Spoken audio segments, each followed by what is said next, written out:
எல்லாருக்குமே அன்பான வணக்கங்கள். இன்றைக்கி மே 3 ஞாயிற்றுக்கிழமை. இன்றைக்கி லீவு நாள். அப்படியே பர்த்டே அப்படின்ட்டு பார்த்தா எனக்கு ஒரு கோல் வந்துச்சு. இன்றைக்கு எங்களோட பல்கலைக்கழகத்தால் ஒரு மருத்துவ முகாம் செய்யணும். அதுக்கு முல்லைத்தீவு மாவட்டத்திலேருந்து எங்களையுமே அழைச்சிருந்தாங்க. சரி, அப்போ ரைட், இன்றைக்கு எங்களுக்கு தான் ஹெல்ப் பண்ண ஆசைன்னு சொல்லி இந்த மருத்துவ முகாமத்தை நாங்கள் போக பிடிக்கிட்டோம். சரி, முல்லைத்தீவுலேருந்து புதுக்குடியிருப்பினூடாக புதுக்குடிப்பு தான் அந்த மருத்துவ முகாம். இப்போ புதுக்குடிப்பையும் கடந்து நாங்கள் அப்படியே போய் கொண்டிருக்கிறோம்.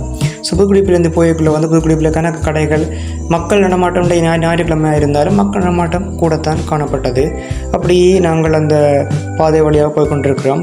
புதுக்குடிப்பு சந்தியை வந்தடைஞ்சிட்டோம். புதுக்குடிப்பு சந்தியை வந்தடைஞ்சு அங்கே பார்த்திங்கன்னு சொன்னால் மக்கள் நடமாட்டம் கணக்கு பேர் போகிறாங்க. அந்த ஞாயிற்றுக்கிழமை எல்லாரும் புதுக்குடிப்பு டவுன் ஆக்டிவாக தான் இருக்குது. ஸோ அப்படியே புதுக்குடிப்பு டவுனே நாங்கள் கடந்து வரைக்குள்ளே பார்த்திங்கன்னா அங்கால புதுக்குடிப்பு ஒரு முக்கியமான கோயில். எங்களோட முல்லைத்தீவில் எங்கே சுற்றி பார்த்தாலுமே கோயில் அதிகம் காணப்படும். முல்லைத்தீவில், அதாவது புதுக்குடிப்பில் இருக்கக்கூடிய முக்கியமான கோயில் ஒரு அம்மன் கோயிலையும் அப்படியே பார்த்துட்டு போனோம்னா அப்படியே புதுக்குடிப்பு ஹாஸ்பிட்டலுக்கு வந்துட்டோம். அப்படியே நாங்கள் ஹாஸ்பிட்டலுக்கு வந்துறங்கி எங்களோட பைக்கையுமே அப்படியே நாங்கள் விட்டுட்டு அப்படியே எங்களோட பணிக்காக நாங்கள் வந்துட்டோம். ஸோ அப்படி வந்த பிறகு அங்கேருந்து வெஹிக்கிள் மூலமாக புதுக்குடிப்பில் காணக்கூடிய மணமக்கள், அதாவது முதியோர் மனமாளி இல்லத்தில் தான் இன்றைக்கான எங்களோட சித்த மருத்துவத்தின் மெடிக்கல் கேம்பே நடக்க போகுது. அப்போ அந்த மெடிக்கல் கேம்பு போகிறதுக்கு நாங்கள் ரெடியாகி அப்போ அந்த மெடிக்கல் கேம்புன்ற இடமாக்கி புதுக்குடிப்பு மணமக்கள் இல்லத்துக்கு நாங்கள் போயிட்டோம்.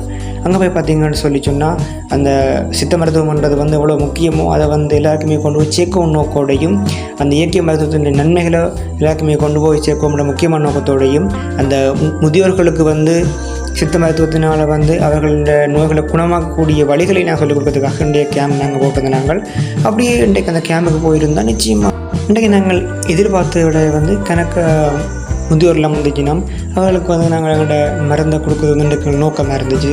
ஸோ அந்த வகையில் பார்த்திங்கன்னு சொன்னால் அந்த நிகழ்ச்சி ஃபஸ்ட்டு ஆரம்பிக்கிறதுக்கு எல்லாருமே இறை வணக்கத்தோட ஆரம்பித்து அதுக்கு பிறகு பிரதம உரை, அதே மாதிரி சிறப்பு உரை என்று சொல்லி 4-5 பேர் அங்கே உள்ள அந்த ஏற்பாடு குழுவினர்கள் உரையாற்றிக்கணும். அந்த உரையில் முக்கியமான விஷயம் சொல்லிச்சினோம், சித்த மருத்துவம் இன்றைய உலகத்தில் அழிஞ்சு கொண்டு போகுது. அதை காக்க நோக்கமாக முதன்முறையாக முல்லைத்தீவில் ஆரம்பிக்கப்பட்ட வேண்டும். பல இடங்களில் இனி வருங்காலங்களில் அதை பற்றி செய்வினம்னு சொல்லிச்சினோம். உண்மையில் அதை கேட்கும்போது எங்களுக்கே ஒரு மனதில் ஆறுதலாக இருந்துச்சு. ஏன்னு சொன்னால் எங்கள் சித்த மருத்துவத்தை காப்பாற்றுறதுக்கு எல்லாருமே பாடுபட்டு உழைக்கிறோம்னு சொல்லிட்டு. ஸோ அப்படியே பார்த்திங்கன்னு சொல்லி சொன்னால் அப்படியே அந்த நிகழ்ச்சியை அப்படியே முடிச்சுக்கொண்டு நாங்கள் எங்களோட மெடிக்கல் கேம்புக்குள்ளே வந்துட்டோம்.